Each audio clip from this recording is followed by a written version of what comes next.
mindset. We need to control humanity and slot everybody into their place and make, not only force them into that place, but get them to want to willingly choose that place in society. And wouldn't that be perfect? Because then everyone would be where they want to be and everyone would be happy with it. It's the exact same thing that Aldous Huxley was talking about in his Ultimate Revolution speech towards the end of his life, where he was talking about, soon dictators of the future will have the ability not only to control people with these electronic electrodes planted into their brains and other such things that he was talking about, technology that he had seen in laboratories on mice and what have you, but he said they will be able to learn to love their servitude.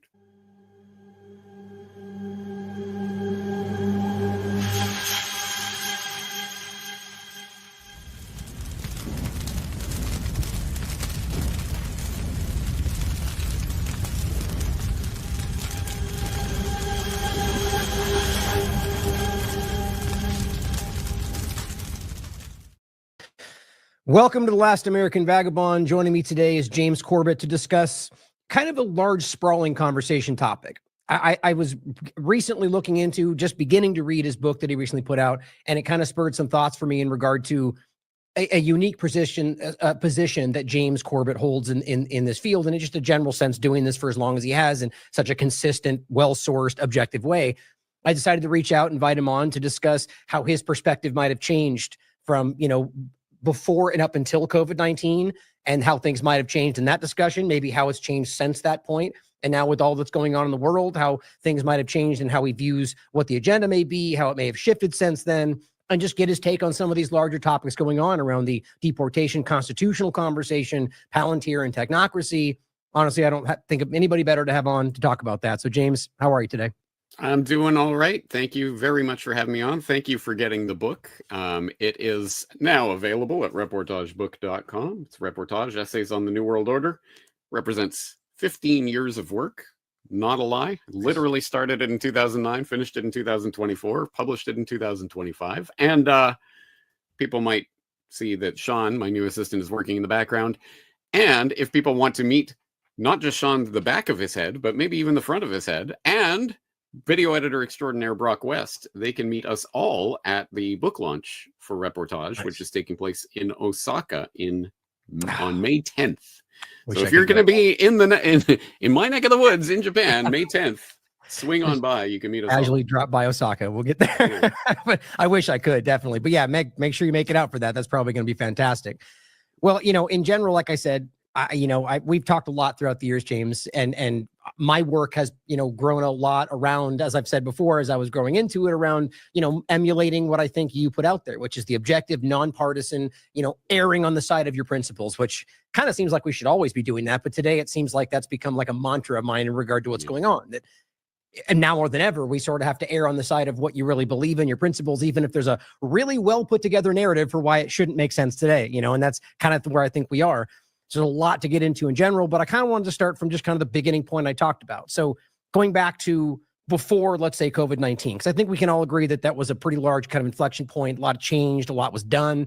And you'd been, Mark, following along up until that point about a lot of those things maybe coming to pass. And then we saw a lot of it happen. So before COVID-19, were there any major shifts in the way you viewed things that COVID-19 sort of changed for you, like from then up until the beginning of the COVID illusion?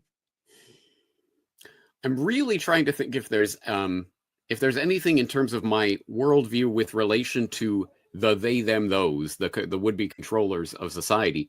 I would say that really didn't, if anything, it only reinforced the views that I already had. But the thing that I do think fundamentally changed during the scamdemic era was my perception of the public and the public's understanding of where we are and how it can and cannot be manipulated. And there's both hopeful and, unhopeful sides to that reaction that I saw.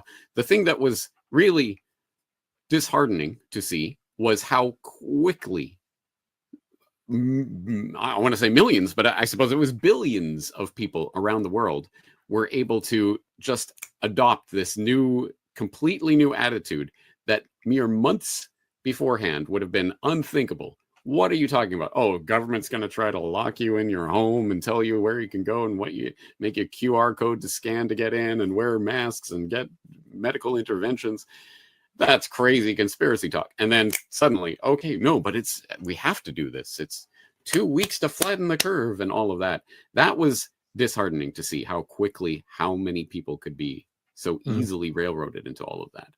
However, I think the way that played out over the ensuing years has given us reasons for hope, not hopium, genuine hope, in that I think there are a lot more people now who understand that, experts and the expert class and scientists and all of these people are not floating on clouds, and they are not just pure paragons of rationality, and that they may be influenced by political and financial forces, etc., which would have been unthinkable to a lot of people before this all began, is thinkable now. So I think there has been a perception change, but it just does go to show that how quickly people will rally around whatever they are told to rally around in the event of an emergency.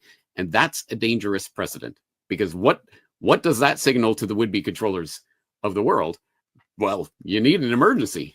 We need to do more crises and emergencies. And of course, it won't always be a pandemic. It'll be something else next time. It'll be something else next time. But it's that sort of raising of the bar that we have to do something more and more spectacular to make sure everybody gets on board with the next agenda item.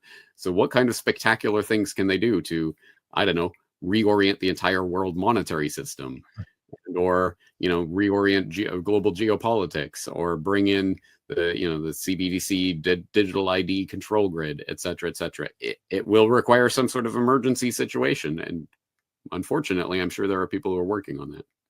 Well, you could argue we're currently in one, in a way, right? I mean, it's like in a way, even currently some tangential declarations of emergency on the border, and those things are already there, But I'm so glad that you said that, because it's probably to the frustration of my audience that I'm discussing a lot the idea of the majority, and whether I think that more people today are seeing things in general, whether it's the majority or not. But, and I'll try not to bring this up more than once in general, but let's start with this point about the earlier discussion you had. I just want to ask the question: do you think that majority change opinion, or however you see that, the more people paying attention, or rather more so the other side of it during the COVID-19, like everybody rushing to get TP, do you think that was in part an illusion, entirely an illusion? Like, to what degree do you think maybe people really didn't fall for it, and that was just what was projected? So I think it's an important thing to always ask. I think the initial response, I do think that many, many, many, many people went for that, genuinely. Many of the people that I talked to in reality in my own life, 100% were on board, or at least were not questioning it at that point. As I say, as it continued to play out, I think more and more of those people fell out of the matrix and began questioning. But at initially, my sense is that a majority probably did go along with it.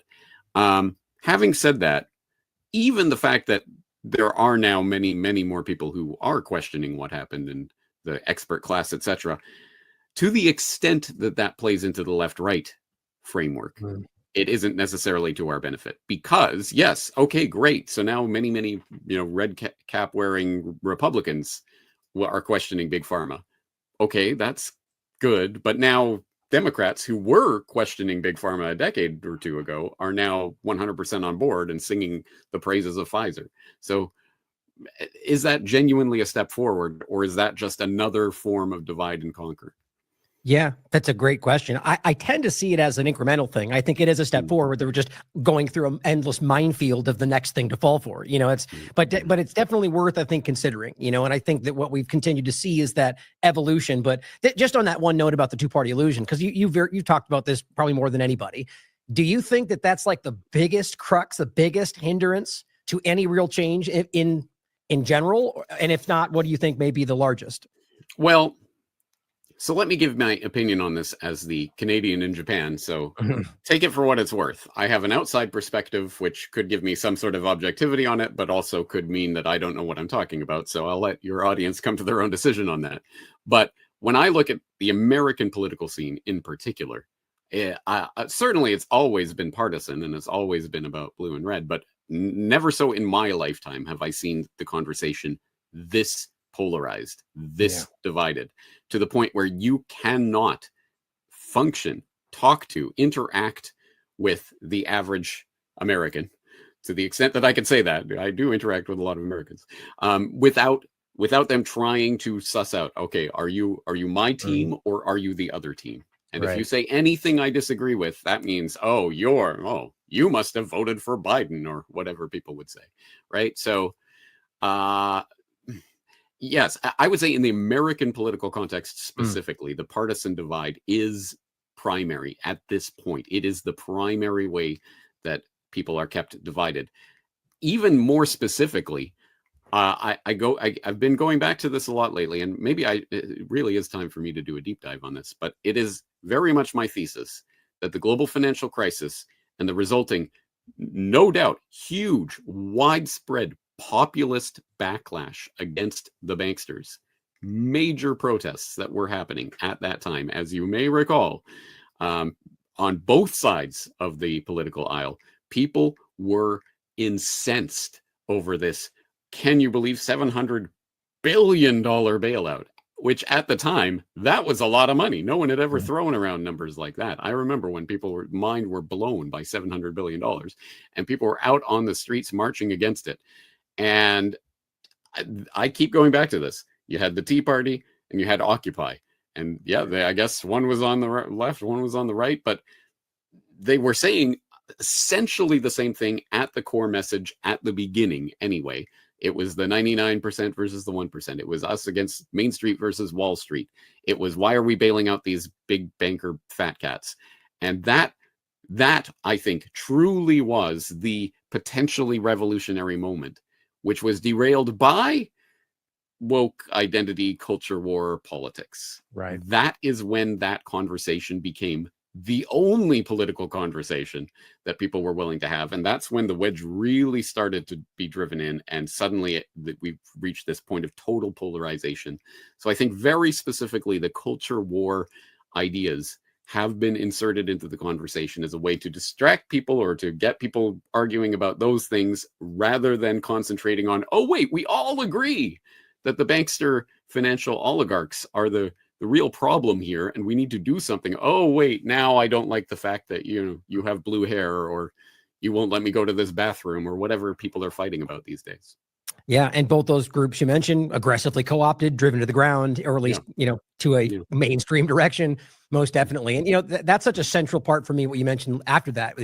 I think we've all come, at least hopefully nonpartisan aware, people who are aware, paying attention, that this woke agenda is a bipartisan dynamic. The culture war, the identity politics, the censorship, the hate speech, it's very clear that that's a problem, and it's developed into something that is, like, as you said, it has eclipsed literally everything else. And just, I'll comment that I've said many times, one of the things I keep seeing in the financial, just really any part of this, but major like Doge savings discussion, where as long as they highlight some woke idea or DEI, which yes, we've all highlighted as a big problem, they ignore everything else within that inner circle. And that's a big problem. And it's exactly as you described. That's how that works.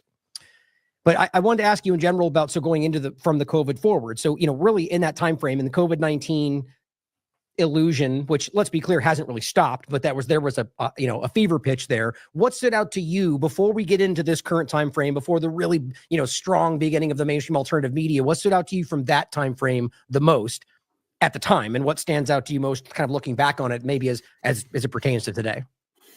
Well, at the time, I remember one of the moments that really, really affected me it must have been in, I would assume, maybe April of 2020, something early point of the scamdemic, where things were clearly ratcheting up and we were starting to see where this was going. And I had all these pieces of the puzzle that I'd been talking about and working on for many years, including medical martial law itself, but also digital ID and digital currency and transhumanism and all of these kind of, huge agenda items. I can only imagine how crazy that was for you. It seems like all this come together. It was horrible because, I understood all of these different things that were suddenly starting to come together. But I remember watching, specifically, it was a Truth Stream Media video. I can't remember which video it was. I should dig that back up. But they put together a video that was, 20 or 30 minute compendium of this, talking and sort of bringing those pieces together, and showing about the digital ID and things like this. And as I say, none of that wasn't new information to me, but seeing someone else not just me, but someone else seeing this and putting those pieces together and talking about the long-term vision of transhumanism and all of this and where we're going, that was really, really profoundly affecting to me, because I realized just how incredibly important this moment in time was and how few people really understand what we're going into. So that became part of my orientation for the entire scamdemic era of, okay, well, we need to see the bigger picture of this and understand what's happening and the tinkering with the human genome and all of this that's being enabled. Now, with slight bit of remove, here's something that's surprising that stands out to me. And, well, okay, so let me contextualize this. From the time that I started the Corbett Report, 2007, right?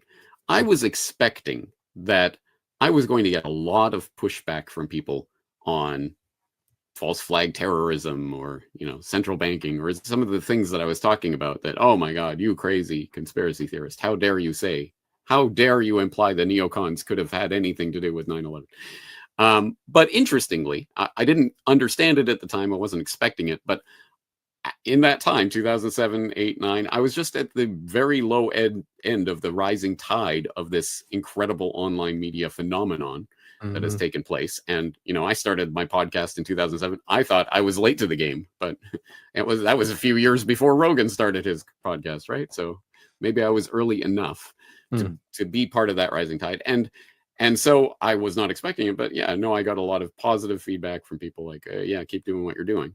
But the one issue that I consistently got a lot of pushback on from people, the most vociferous pushback, and people would just immediately dismiss me when they found out, you don't believe in the global warming science? It's settled science, I tell you. And here, how can you possibly not believe these UN-approved IPCC panels and blah, blah, blah? And I would get that feedback quite a lot from people. And that was the issue that pushed them over the edge. Yeah, yes. I mean, I can go along with it. Yes, the US government was behind 9/11 and all of this other stuff, but scientists getting something wrong? Never. Very telling. Yeah. But so I would say the biggest switch I've seen, not specifically related to the scamdemic itself, but the sort of biggest switch in mentality is I have seen a lot more people now are very much open to that question, at the very least, of, hey, maybe that science isn't as settled as we thought. Maybe the experts aren't the experts we thought they were. And maybe there are other things going on here. And to the extent that I've even had emails from people. I had one email that I remember from somebody who was a subscriber. He was in the comment section arguing vociferously with people. He even argued with a guest that I had on who was an environmental scientist who was saying, actually this obsession with carbon dioxide is getting in the way of doing actual environmental science, right, et cetera, et cetera. And he was arguing with this person to the point where he rage quit the Corbett Report. I got an email from him earlier this year. Well, you know what? I've come around to understanding that actually some of these groups are more interested in money, and maybe there's other things going on. So I'm sorry about the way I fascinating. And I'm starting to see more of that. So that to me is sort of one of the bigger picture things I could point to that is hopeful in a sense, because again, it's about the scales falling from people's eyes. And yes, the psyops and the ways that they try to manipulate and propagandize us get a more and more elaborate and crazy, but that's actually a sign that they're getting more and more desperate, because they have to do more and more elaborate manipulations to get people to believe things. Back in the past, they could just say the science is settled and people would go, oh, okay, how dare you question them? But that doesn't work so well anymore. So they have to resort to other tricks and tactics. Yeah, this may be a too broad of a question, too much, too many directions to go in. But I would actually love to speak to that person. Because the point would be that you could probably highlight yourself. The information really didn't change all that much. Like what he was looking at was things you pointed out all that time. So what changed? Like what was the block? Why did he not see it the first time? I guess the question is, what do you think? I invited him on to because I wanted to do a solutions watch about this concept of changing your mind. And I invited him on. I'd love to have a conversation with you about it, but I never heard back. So if he's out there listening, get in touch. I very much want to ask those kinds of questions. I understand people might be uncomfortable going out in public and saying I was wrong and talking about that in a deep way. I get it, but it's just fascinating. I want to know exactly like you.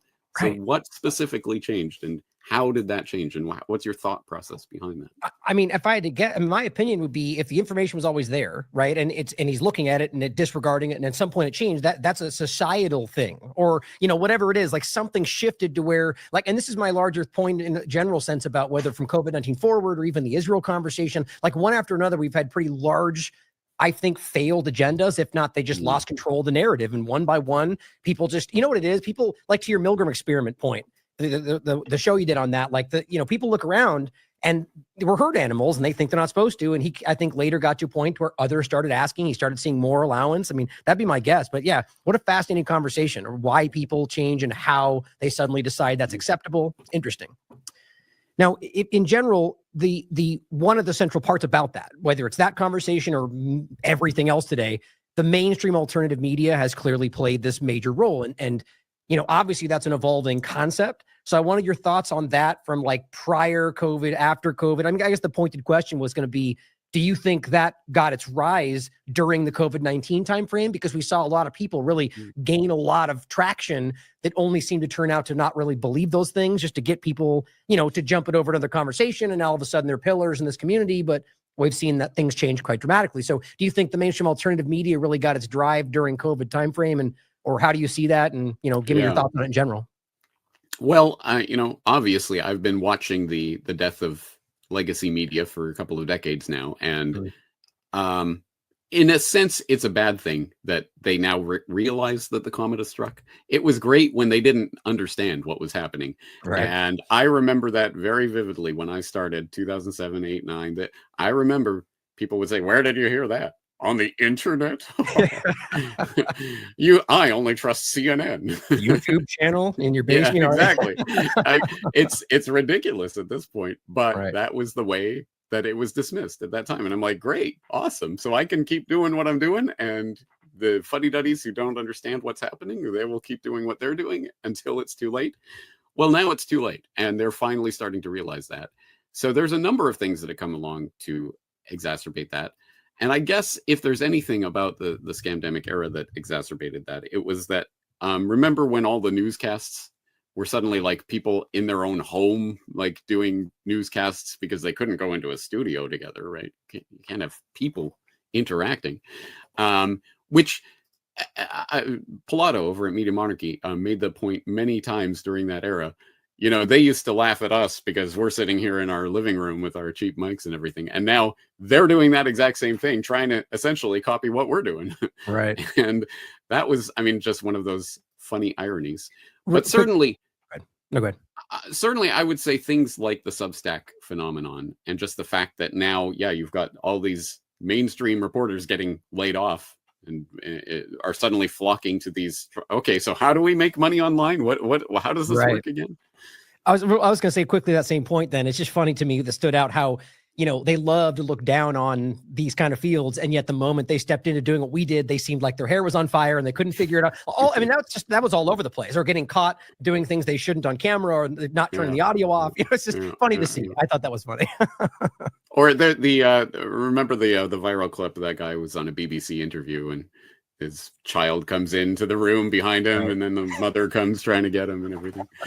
Yeah, it was funny. It was funny to watch. Yeah, I think the main thing is the change. Like what do you think really happened in is partisanship to you different today? And I think you already kind of said it is in your mind, but go into that more, like partisanship in general, not even just the media, but the way that the mainstream alternative media is partisanship and the tribal idea worse than like 10 years ago, 20 years ago? Like, give me the thoughts on that. Yeah.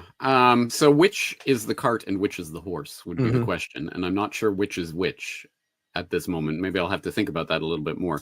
Certainly, there is more partisanship in media than there was a couple of decades ago. Not that that's a bad thing, obviously, necessarily, because back when it was the sort of uniparty general consensus, it's not like it was, that was a good thing. Because my point has always been there is no objectivity in media. That was always a pose that was made by the corporate media that, of course, by the end of the 20th century controlled everything people were seeing and hearing. And so they posed as these objective journalists floating on clouds, like the objective scientists floating on clouds, so that we don't have any opinion. We let you decide, right? We interviewed the left side of the CIA and the right side of the CIA, and we got exactly who was it? I can't remember.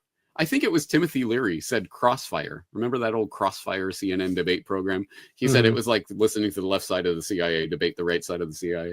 And then you find out Timothy Leary was CIA. So I guess it just closes the circle. But that was the concept of the objective journalism of the past. Now it's very, very much more blatant. Most media commentators at this point, which side of the aisle they're on, what perspective they're coming from. In a sense, that's better, because I would rather know the biases of the person I'm listening to rather than listening to someone who's pretending to be objective about it, like Walter Cronkite, who, after he retires, gets the Globalist of the Year award or whatever it is from Hillary Clinton, and says, if global government makes me a minion of Satan, then join me at the right hand of Satan. Remember that speech? That was Walter Cronkite, folks, right? Objective news reporter, right? So in a way, it's good that at least now it's more blatant and obvious, but it does mean, but then the fact that people are consuming this media that is all about this hyper-partisan divide and rule left-right politics means that then that becomes the way that they see the world. It becomes the type of discourse that they see modeled. So that's the type of discourse they have in reality. And it feeds into this sort of ratcheting up of the problem, because again, people, the people who want to have those conversations with people from completely different perspectives tend to get in the hyper-partisan social media spaces tend to get eviscerated. How dare you talk to that person? And that comes from both the wokies on the left and the wokies on the right. How dare you talk to that person who I don't agree with? Right. And that's very much to our detriment. I used to say, actually, a decade ago, I would at least give props to Rogan for the fact that he had on people from different perspectives, and he was willing to listen to people. I don't know how true that is anymore, but at any rate, at the time, I thought, well, at least it's modeling these types of long form discussions that could be with someone you disagree with. That's a good thing. These days, I look to people like Hervoy Morich over at Geopolitics and Empire. Right. He talks to all sorts of academics and people, sometimes that he and me and others would strongly disagree with, but hey, I'm glad that those conversations are happening, and at least we can hear those other perspectives. Absolutely. I mean, it's absolutely paramount today. And that's what, and to what you pointed out before, the reason that's so difficult for even those that want to is what you highlighted, is there's so much vitriol and so much, defensiveness if you just sense that they are on the other side, whatever that means, when a lot of us are just on whatever side our principles align with at that moment, that they end up having that kind of hatred. You can't just have an amicable disagreement today, which is something I'm constantly pushing for. And, we have to at least try to do that. I think he does amazing work in that regard. Yeah, it's near impossible. And what you pointed out there is interesting, is that, so you had this classic idea of like the media monolith that just, if it's a newspaper, it's true. My grandparents would have told me, like that's the mindset, to where then it evolved into sort of the split, which I think was, clearly meant to, I guess, stave off that awareness like you're seeing today. But you meant the interesting point of the media belief to now the science belief. The old guard to the new guard, technocracy, which is a perfect transition to where this seems to be going. And so from after COVID, again, even though we still know that the agenda is ongoing, from like the fever pitch of it all to sort of now, or even in between, right? What has stood out to you in contrast, or I guess in continuation of those? Just first thing jumps to your mind. Well, the first thing that jumps to my mind is the fact that I think, given that there is this hyper-partisanship and the divide and conquer tactic, in a sense, you can find what the real agenda is by finding those things in which there are people conveniently on both sides of that equation. So you get whatever flavor you particularly like. So for example, if you're for the transhumanist cyborg nightmare agenda and you want to forward that, then of course you will have whoever, Bill Gates or someone on the left, but then you'll have Elon Musk or someone donning the black cap on the right? So you will, no matter what it is, you can be on board with that, hey, let's let the AI robots take over the world agenda, precisely because you could just get whatever flavor you're looking for. So that might, in a sense, for those who are interested in such things, that might be a good way to at least see what is the real agenda here? Who is positioned on both sides of this argument? Yeah, well, really, it goes back to the same point of the you know, like the joke I always say on my show, the news served up just the way you like. You know, that's what people want to go for, is that the person who's kind of packaging it in the way they already want. And if they don't, they look for the one doing that, you know, and that is the mainstream alternative and media. the perfect example of that is Klaus Schwab coming out, you know, within a decade, everyone's going to have a chip in their head and everyone's like, oh my God, this great reset, horrible. Oh my God. And then Elon Musk saying, hey, here's a new brain chip. And it was like, yay. It's so ridiculous. It's so insane, but hey, whatever, you see what you want to see. And it goes back to that point, at least something that I consider, you know, is really how many people are really falling for that versus those that are following along or are going along because it's in their interest or their job. You know, it's like with COVID, I think we need to really start redefining that, because I think even though the majority got bullied into it, I don't think even close to the majority was really in line, like in the entirety, you know, maybe in the beginning because people didn't know, but that's where I see things going today, is that there's a lot more nuance than we'd like to give it credit for. But and it kind of, I think a good point to discuss in that is that one more point, the extension of the mainstream alternative media, and just generally, we don't have to go into each one of them unless you want to, all the many different incredible things. Like just how about that? Just give me your thoughts on Trump's, first months and how many incredible things have happened, just like you just highlighted. You know, JFK files not coming through, or really specifically mRNA platforms, you know, North American Union, Israel, Ukraine, end of IRS, Fed, CBDCs, digital IDs. You know, give me your thought on that kind of progression in the first part of his administration, and just how, I don't know, how crazy that is. Yeah, not much has happened though the past few months. I've been pretty bored over here. Not a lot to talk about. Yeah, insane. Of course, obviously that's part of the point, and not even from the sort of conspiratorial point of view, but just that an administration is always measured by the first 100 days, right? So. The whole point is to be as disruptive as you can and do as much as you can in the first 100 days. And I'm certainly no American political historian, so I don't know where that concept came from, but I've certainly heard that my whole life, the first 100 days, blah, blah, blah. So, you know, first 100 days being chaotic, mission already accomplished. You know what? We don't even need the rest of the 100 days. Just stop now. Thank you. But the point, I guess that sort of makes a broader point about disruptive change. You know, it actually ties into the sort of the longer and larger conversation that, for example, I was having with Dr. Tim Ball, rest in peace. When I went to visit him in Victoria back in 2009, and we had this lengthy conversation about history and science and philosophy and everything. And one of the points he made is we tend to think that when we're talking about these things like climate change and these sorts of things, we tend to think in these big geological timescales, and things happen gradually over tens of thousands, hundreds of thousands of years. But actually, change can and does happen very, very rapidly. There are certain points, rupture points, and things happen very quickly. And because our mindset is in this sort of nothing is changing, we have the recency bias and permanency bias. We tend to think, you know, nothing's going to change that much. That the way to actually affect real change is to just go in there, absolutely change everything all at once, and then, okay, here's the new normal, to use that phrase, and people will then adopt that as, okay, now this is the normal. So if you want to be disruptive, don't go slowly, go very quickly. And of course, that's the mantra of the Silicon Valley big tech nerds, right? That was the whole thing. Go move fast and break things, right? Was the mantra, right? So that's exactly what they're doing. And to that extent, mission accomplished, because we certainly are living in a different paradigm now than we were even a few months ago. Yeah. I mean, it's also to point out distractionary, you know, like that there's so many things happening. You really just can't even digest. Exactly. Any one of the things you rattled off there would be something we would be talking about for months and months. But now it's like, oh yeah, I kind of remember that happening. Panama Canal? Whatever. Right.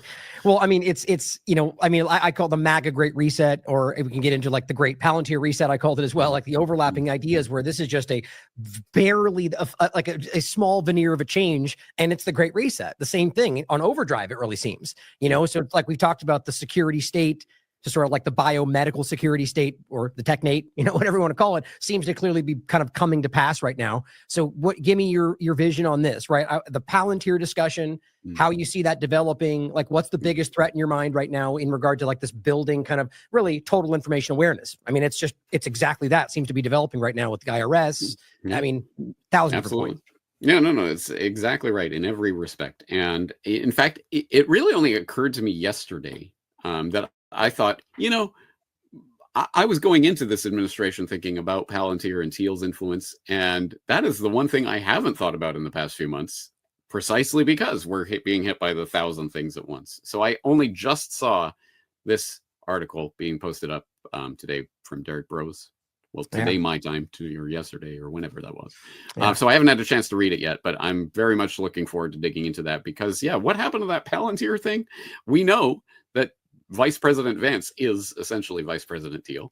We know that there are deep claws into this administration. And I do, of course, remember the Anduril Palantir defense pact that they were making in December, January, with anticipation of new contracts for the new administration. And so yesterday I did look up at, are there any trending news stories about this? And I did see, oh yeah, of course, Immigration OS or whatever they're calling it. Right. Palantir, of course, is behind the big roundup, because how are you going to find all these illegals? Well, you better have some sort of all-seeing eye, big brother, total surveillance, deep state mechanism for doing that, right? So it makes total sense that Palantir would be getting contracts for doing that and would be behind that.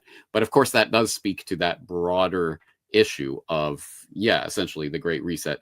All of the main agenda items of that are encapsulated in this changeover that we see happening in clearly what is going to be the sort of the big tech administration in a lot of ways.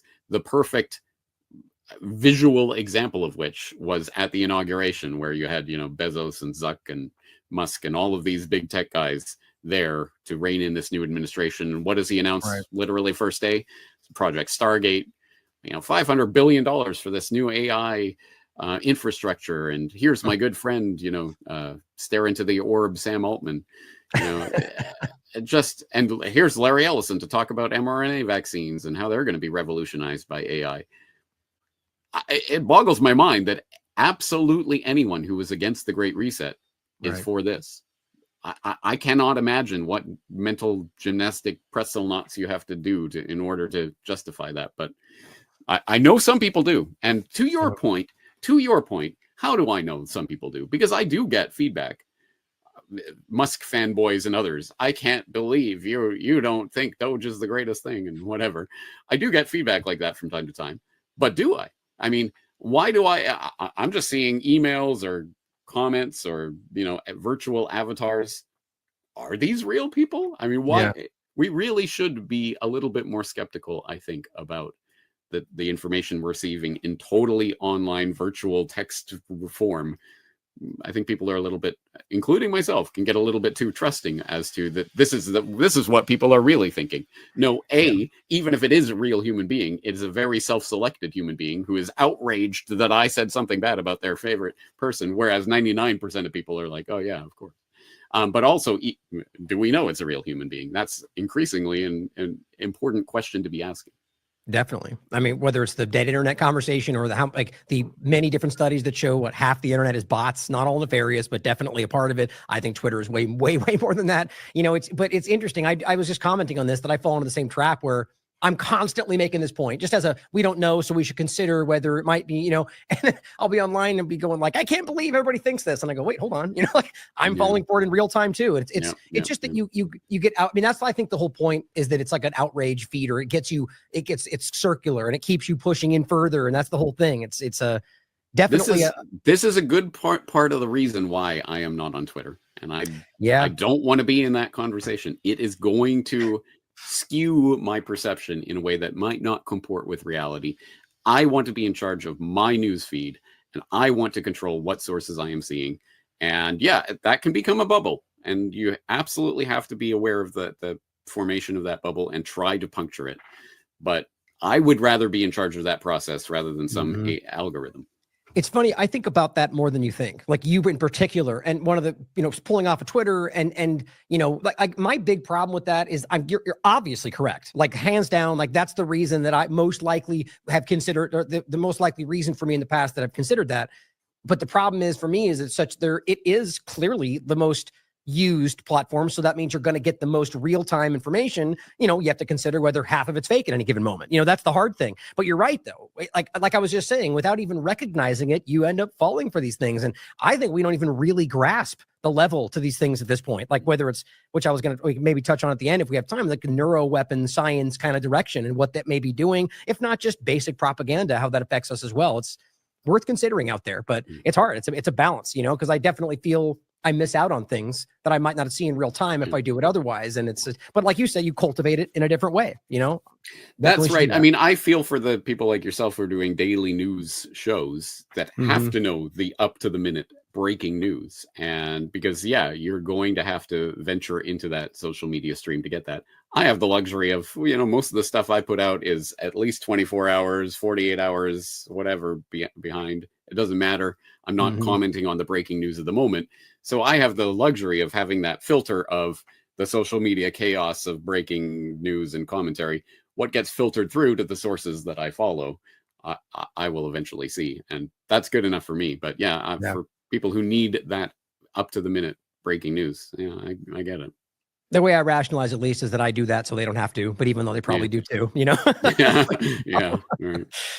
Well, I think that the next kind of logical, we already, you know, briefly highlighted it, is just this total information awareness conversation and what that really looks like. I want your thoughts on, you know, again, kind of how you've seen this building and how wild it is to see it like really come to pass, like the actual total information awareness that's become Palantir. And now as we're highlighting this really alarming, and I really could go through the next 20 minutes showing like 11 different examples of how they're, you know, whether it's the IRS, whether it's RAMP, these different programs, all these different ways that they're consolidating and making it clear, like previously siloed information for your privacy is now being jammed together and maybe even into a cloud, or the idea of like the AI governments or AI bots and how it's all coming into it. Like, you know, where do you see that in, like, as it is now? Do you think that's even something like Whitney would discuss, whether that's like AI is even real, like that's kind of a play in itself? Just high elevation view. What do you see it, you know, in this direction?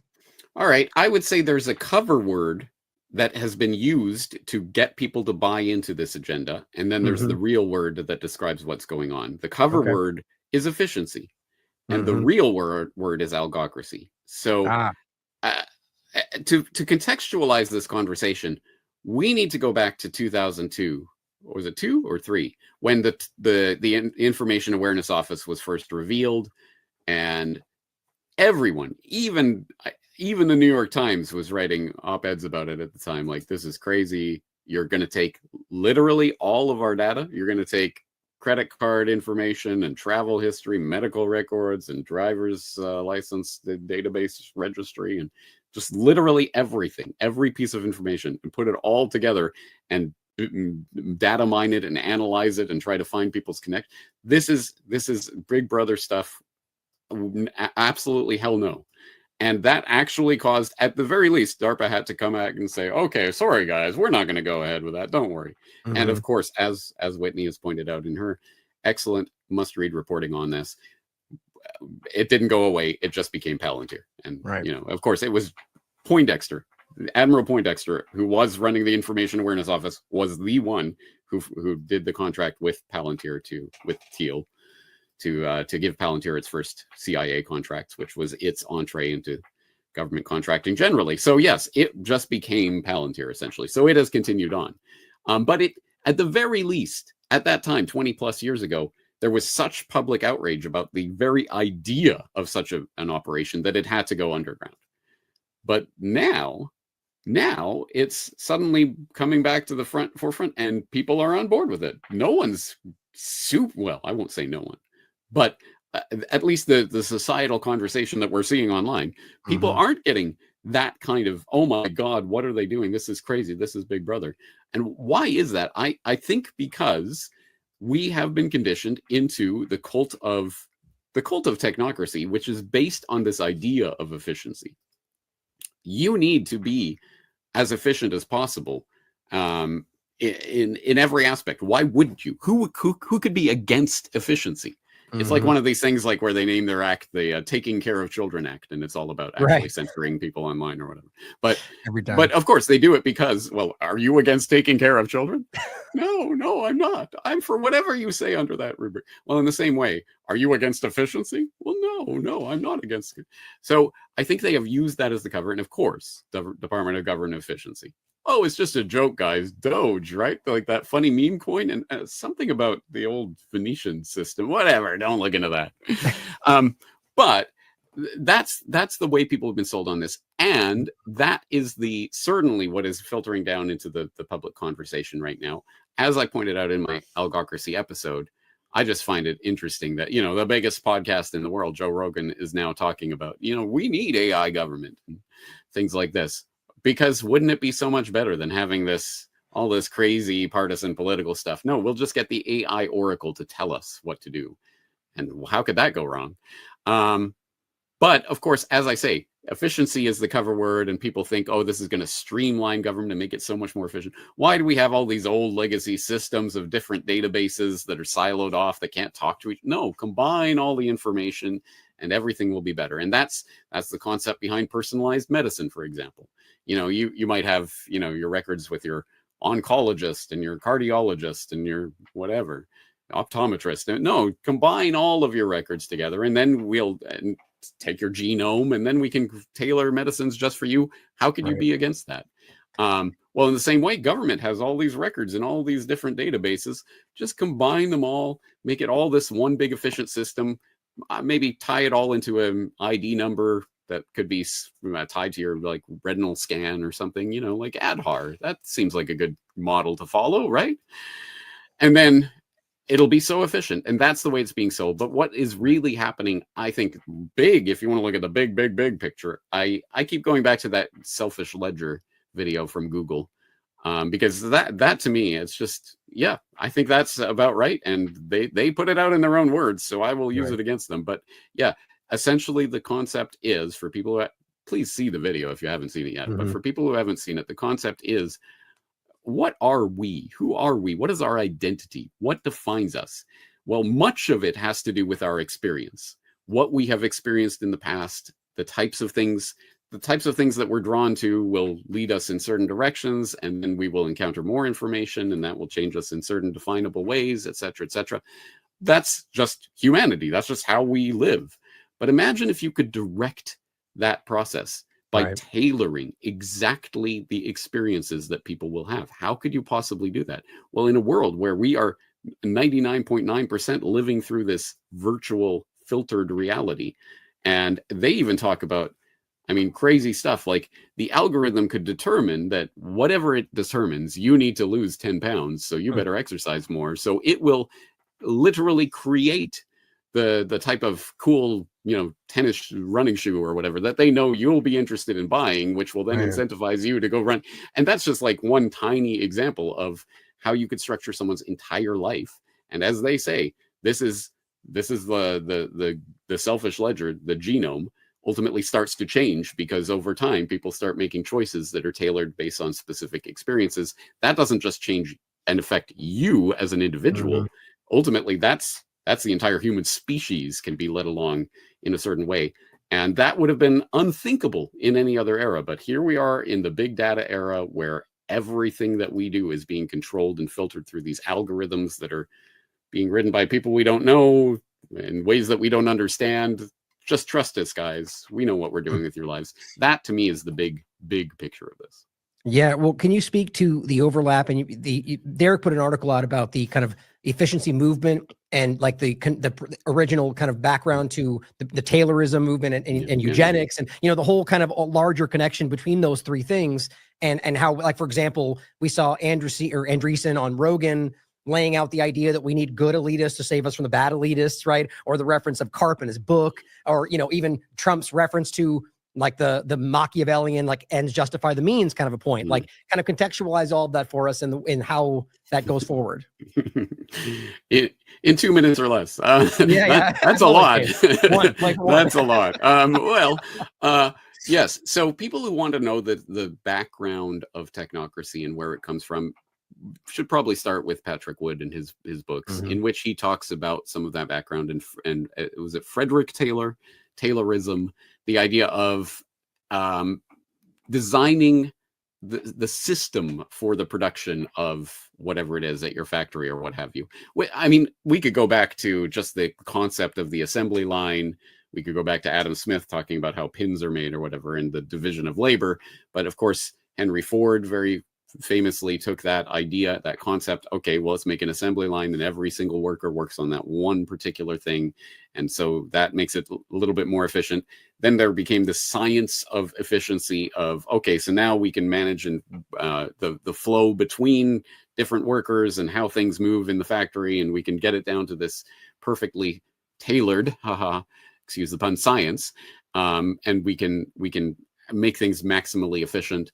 And ultimately, of course, once people start thinking about that in a very specific term in a factory or something, well, wouldn't the point be to apply that more broadly to society generally?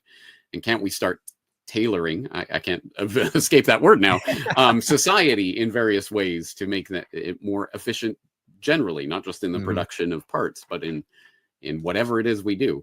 And that is the mindset, the fundamental mindset behind the technocrats, the idea of engineering the world for the good of humanity, of course, as I'm sure a lot of the true believers would genuinely think they're doing, but what it amounts to is manipulation.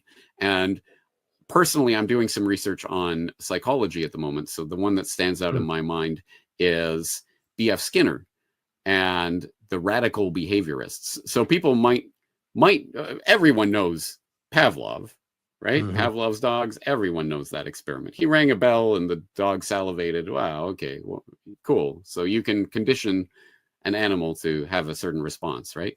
But actually, when you look into what Pavlov actually did, it wasn't quite so benign. It wasn't he was just ringing a bell and there was some salivation. No, he would surgically implant these salivation monitors in the dogs and other such grotesqueries. But it didn't stop with dogs. He then, with his protege, they then rounded up orphans off the street because who's going to care about some orphans? Surgically implanted them with salivation monitors, drugged them up, and then did the same thing to prove you can do this to humans too. Wonderful. That becomes the foundation of the behaviorist research, which goes into how you can use operant conditioning, as they call it, to condition people into certain things. And that leads up to the radical behaviorists like B.F. Skinner, who people, to the extent that they know him, probably know him from, getting pigeons to be able to, turn around 3 times in order to get their pellet of food or whatever. So you could program these animals almost like robots to do these very specific things for their rewards. And people may or may not know, I believe it was Skinner behind the cat bomb idea. At any rate, it was that concept. The idea was you were going to put a cat in this guided missile, and the cat would be able to steer the missile essentially to an enemy target. You would be able to condition it so it would be, just total lunacy like this. But they were really looking into it in World War II. But more worryingly, as I went over in film literature in the New World Order episode on Walden 2, which was B.F. Skinner's book that he wrote about a perfect, wonderful, utopian engineered society, in which every child from birth is conditioned to be the type of person they're going to need to be to fulfill their role in society, which of course is already selected for them. And it's a perfect utopian system, right? What could go wrong? Except Skinner really believed he wasn't bringing in the sarcastic sort of what could go wrong. No, he genuinely believed that, of course, we should condition children from birth to accept their role in society. It'll make things so much easier. That's the mindset. We need to control humanity and slot everybody into their place and not only force them into that place, but get them to want to willingly choose that place in society. And wouldn't that be perfect? Because then everyone would be where they want to be and everyone would be happy with it. It's the exact same thing that Aldous Huxley was talking about in his Ultimate Revolution speech towards the end of his life, where he was talking about, soon dictators of the future will have the ability not only to control people with these electronic electrodes planted into their brains and other such things that he was talking about, technology that he had seen in laboratories on mice and what have you. But he said they will be able to learn to love their servitude. And, he was presenting it as a warning, but you could see I think you could see the evident glee as he was talking about it. Anyway, maybe that's just my interpretation, but that is at any rate the sort of mindset of these people. And yes, the ultimately perfectly efficient system would be to have a bunch of essentially human robots, automatons, conditioned for their role in society, doing exactly what they are meant to do by the would-be controllers, who are managing every person as if they're, rats in a lab situation, lab maze. Personally, I don't think that's a wonderful and fulfilling vision for the future of humanity. And it comes, I think, fundamentally from an error, which I do write about in the book. I write about in a brief introduction to spontaneous order, because I think people might think this is just a little hobby horse of mine. Oh, there's James talking about spontaneous order again. No, I think this is absolutely fundamental to truly countering this mindset of the technocrats and the people who are trying to engineer society into this vision of Walden 2 or whatever they're steering us towards. No, because that mindset is based on the idea that the only way to order society is top-down, centralized control, to have a person deciding, okay, this person does this over here, and this person does that, and these materials go here.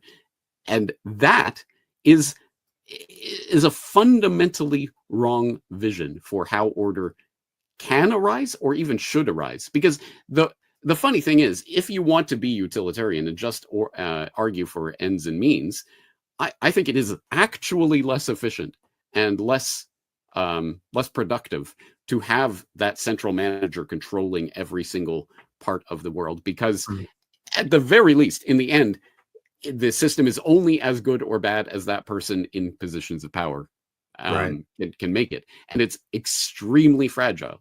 Any part of that system fails and the whole thing comes crashing down. Whereas spontaneous order is an opposite vision of society. It's not the top-down, centralized, I'm going to tell you what to do with your life. It is the fact that most of our life is lived in anarchy. No one told you, Ryan, you have to be a chef, or you have to be a podcaster, or you have to do this. No one told you, you have to marry this person, you have to have this many kids, you have to do.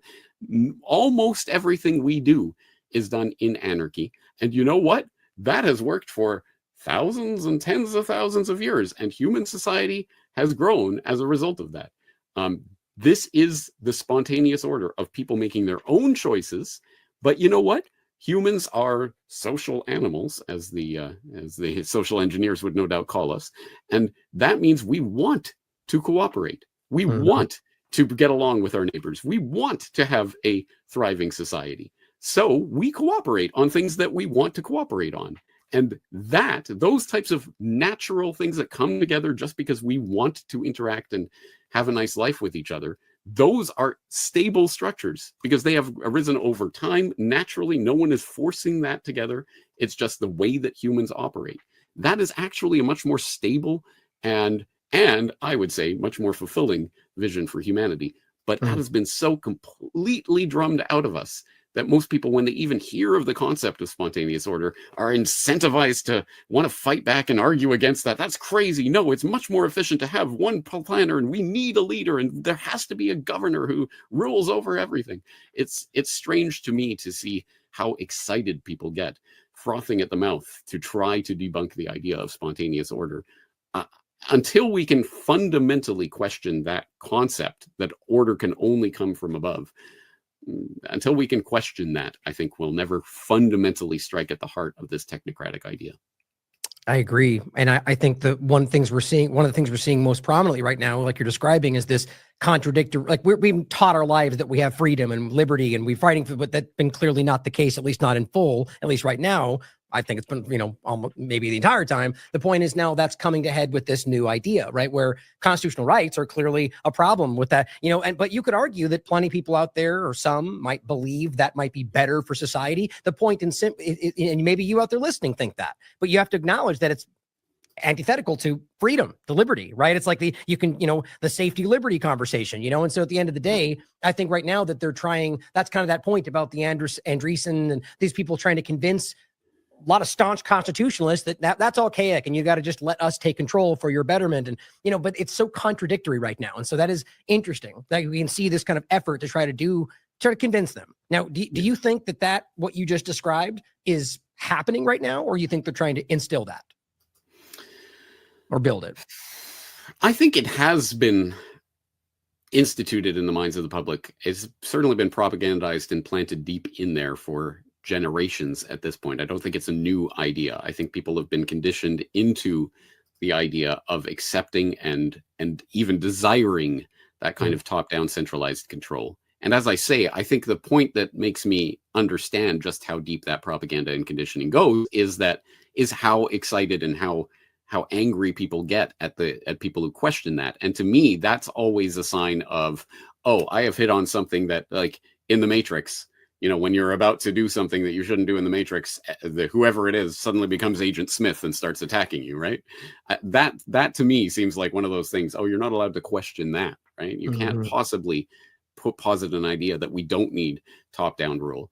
And I see one of the tactics that I see, at least in my circles, even some of the commenters on my own website, their first action is to say, well, of course, like for us, our people who have a brain, we could possibly maybe function for ourselves and live in a free environment, but most people are stupid zombies. Look at them, fat slobs walking around buried in their smartphone.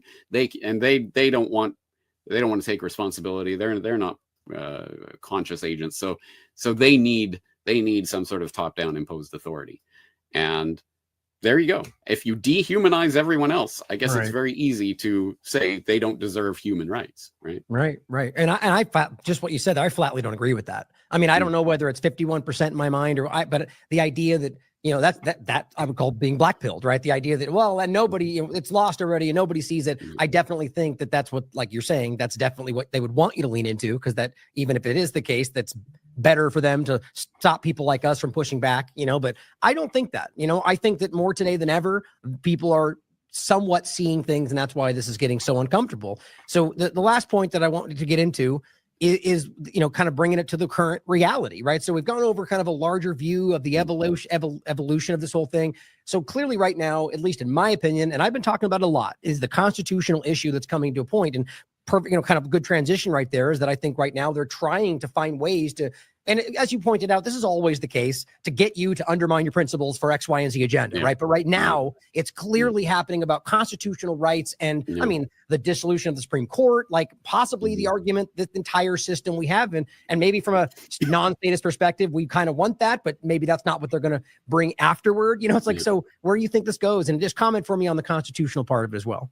Yeah. All right. So obviously I have to put in the caveat that, as people may or may not know, but they should know, I am no statist. I pledge no allegiance to any flag, and I am not I'm not a proponent of that system of authoritarian control. So particular constitutional documents and stuff, I understand the sway that they have on many people. They have zero sway on me, except for the concept. Well, first, I will say the only political document that I think I can even at least partially get behind is the Declaration of Independence, not the Constitution, the Declaration, because there's some good language in there. I don't necessarily agree with it all, but there's some good ideas in there. Well written. Having said that, at the very least, I mean, certainly people who go and read the Federalist Papers and the Anti-Federalist Papers and the kind of conversation that was happening around at the time of the formation of the U.S. will know that there were some very educated, very articulate, very learned people who were doing their level best and having really deep political conversations about history and trying to structure, how do you actually structure a government that will not become this horrible tyranny? Well, flash forward a couple hundred years, unfortunately, they lost. Whatever they did was quite not good enough, right? Maybe 15, 20 years. Go ahead, sorry. Yeah, exactly. The Whiskey Rebellion was what, 1798 or whatever it was? So anyway, yeah. But having said that, these people were really, truly thinking and trying their best. And so they were standing on the shoulders of giants, drawing on some very, very profound philosophical traditions, like John Locke, of course, and others. And so it is in that context that we can look at some of the ideas from, for example, the Bill of Rights. And so what was the point of that? And where did it come from? I don't care that it was written down on a piece of paper and signed off by whoever. That's not the point. The point is, okay, so are there actually ideas? Are there real principles that I can voluntarily say, yes, that is a good principle to live by? And one of them that I think is important is the concept of due process of law. It goes back well beyond past the Constitution. If you want to look at the concept of Western jurisprudence and the idea of the common law, which was the basis of which obviously the American colonials were using as their basis to start the United States of America, it goes back to the Magna Carta. And this is a document that now is, 800 plus years old, and is the absolute foundations of our system, our Western system of justice, which, by the way, certainly in the English context where it was arising, was a common law system. It's not that there was a person who signed a document. I mean, the Magna Carta is an example of enshrinement of rights, but those rights were developed as the sense of the community over a period of generations that were adjudicated on by different people in different times. It's an evolving thing that represents the sense of the community, common law, not law as in I wrote this thing on a piece of paper, right? So the concept of due process of law is an incredibly important one. And unfortunately, that concept is now being entered into the left-right polarization mixer, where if you're wearing the red cap, you have to be against due process of law at this point, because you saw that guy. He was MS-13. So get him the hell to El Salvador. Okay. And you better believe that whatever case that the mainstream and mainstream alternative media fixate on is going to be one of those, whatever, like a George Floyd kind of case where there are things to say about, systemic racism and whatever, but that probably isn't the case that exemplifies all of it, right? So whatever cases they are pointing out in the mainstream media or legacy media right now are not going to be the cases people should be concentrating on. It's the concept, the idea of a due process of law. Do we need a due process of law, or should it be that just the president can just sign something and do whatever he feels like? And of course, the people donning the red caps are suddenly, yes, the president can do anything he wants. Screw courts, screw due process, screw, all that stuff. And you better believe that 4 years from now, 8 years from now, whenever it is, when somebody with a blue cap gets into the Oval Office, oh my God, no! How did this ever happen? This is the process that we're stuck in. It's a stuck on stupid conversation because, again, it's not about principles. It's about team sports. And to the extent that it gets caught up in the now, as opposed to the bigger picture, I think we lose. Well said, James. It's always refreshing to talk to you, my friend. It's just, it reminds me that there are people out there that can objectively converse about these things in a nonpartisan way. So thank you. Last point, since you kind of ended on this, just a question. I don't know if you've heard the floating, and I think Trump's store is now selling 2028 hats. Do you think he's going to run for a third term, seeing as how that kind of interestingly relates to what you just said there? It's been floated by Bannon and even Trump himself. 22nd Amendment, it's not legal in any concept, but what do you think? The way things are going, it wouldn't surprise me. Yeah. The thing that would surprise me is if he's still alive at that point. I'm not even saying about the assassination question, but actually just, he's an old man. We'll see what he looks like in 4 years, but I don't know. Again, if they tried something like that, it wouldn't surprise me. Right. I really just brought it up to include it in the thought process that, there's 1,000 ways right now we're seeing them stretch, if not completely, just, whether it's an over window or just like, things that shall not be infringed are suddenly like, well, except for this. It's funny, during COVID-19, one of the things you heard the most from the constitutionalists on the right was that, well, it's shall not be infringed unless asterisk for pathogen, it's the same damn thing as always. I saw Larkin put out a tweet like that just, confounded, going, the same thing happens every time. Let me just interject. I know you know this, but hate speech and all these woke liberals trying to police our speech, total nonsense. You said something bad about Israel. You shouldn't be speaking at all. Right. There's woke on the left. There's woke on the right.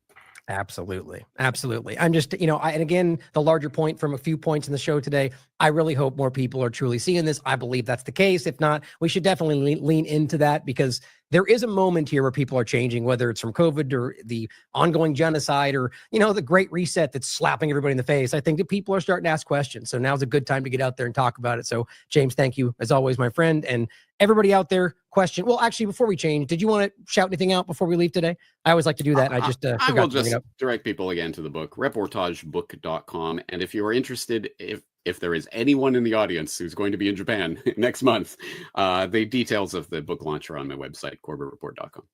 Outstanding. I'll include that in the show notes. And as always, everybody out there, question everything. Come to your own conclusions. Stay vigilant.